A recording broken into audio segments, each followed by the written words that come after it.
This happened to me 2 years ago on the last day of my senior year of high school. Most people were in a good mood. You could feel the buzz in the air.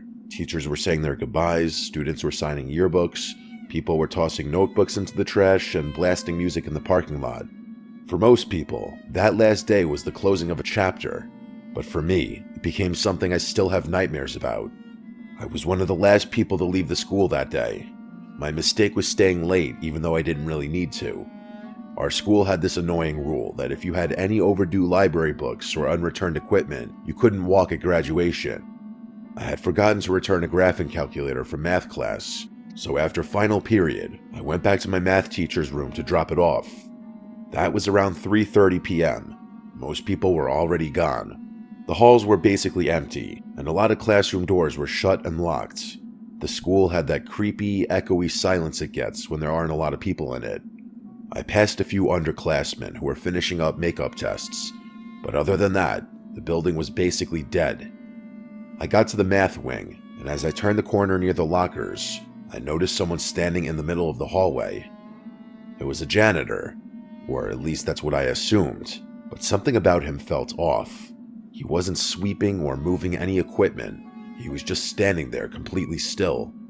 He was older, maybe in his 60s, with grayish hair, a long beard, and thick glasses. He was wearing a navy blue jumpsuit, but it didn't have a school logo or name tag like the other janitors did.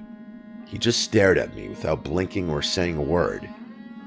I gave him a half smile and a nod as I passed, just trying to be polite, but he didn't react at all. He just kept watching me. I was a little weirded out, but didn't think too much of it. Maybe he was just mentally checked out or having a bad day. I got to Mr. Darrow's classroom, but the lights were off and the door was locked.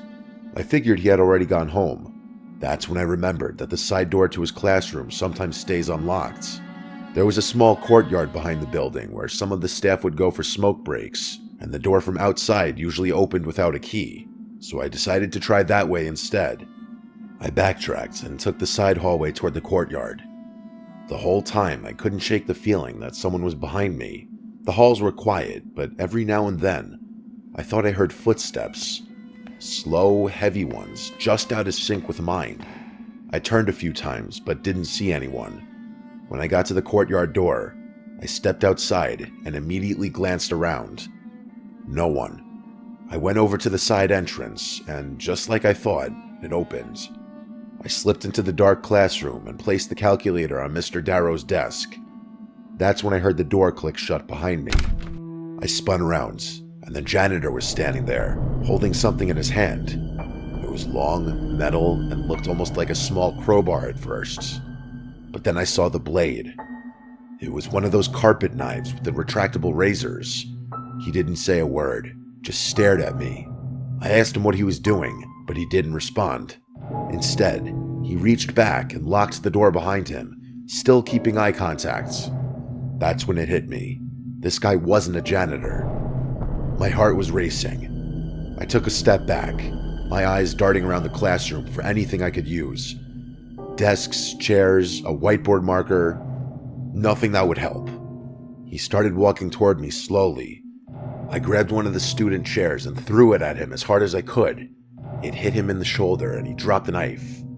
I didn't wait to see if he picked it back up.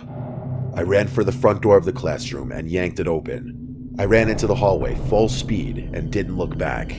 I could hear his footsteps behind me, still not running, just walking, like he had all the time in the world, like he was Michael Myers. I got to the main stairwell and ran down 2 flights, then sprinted to the front entrance of the school. The glass doors were still open. I ran into the parking lot and looked around, hoping to see someone, but it was almost empty, except for one vehicle. A brown, beat-up van parked way off in the back lot, the kind you see in horror movies. The side door was open. Inside, I saw rolls of carpet, duct tape, rope, trash bags, and what looked like a shovel.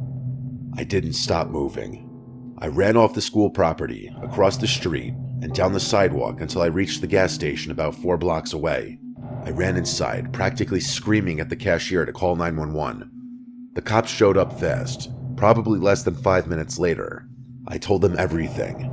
They searched the school, searched the area, and found nothing. The man was gone. No one had seen him arrive. No one had seen him leave.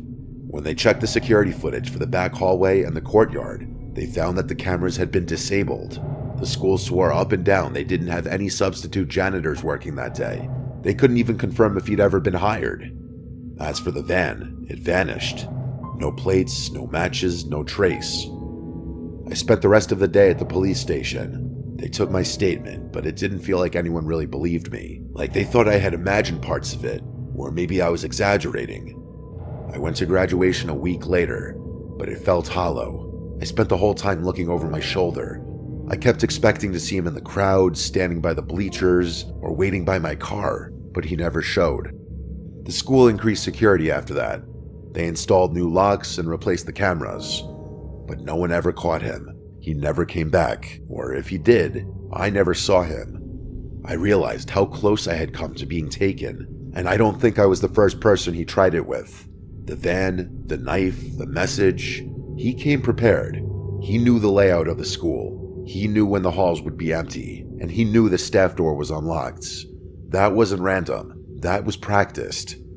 The scariest thing is thinking about how easy it was for him to get inside. No one questioned him, nor did anyone stop him. He wore a jumpsuit and carried a broom, and no one would have known I was missing until rehearsal for graduation the next morning. If I hadn't reacted the way I did, if I hadn't thrown that chair, I wouldn't be here right now. The last day of school changed everything for me. I used to think schools were safe, that the end of senior year was supposed to be something happy, something worth celebrating. Now, every time I see a janitor or someone I don't recognize walking through a hallway, my stomach sinks. Because the truth is, people like that guy, they don't need to break in. They don't need to force their way inside. They just wait. They wait for the right moments and the right person. And once they pick you, no one is coming.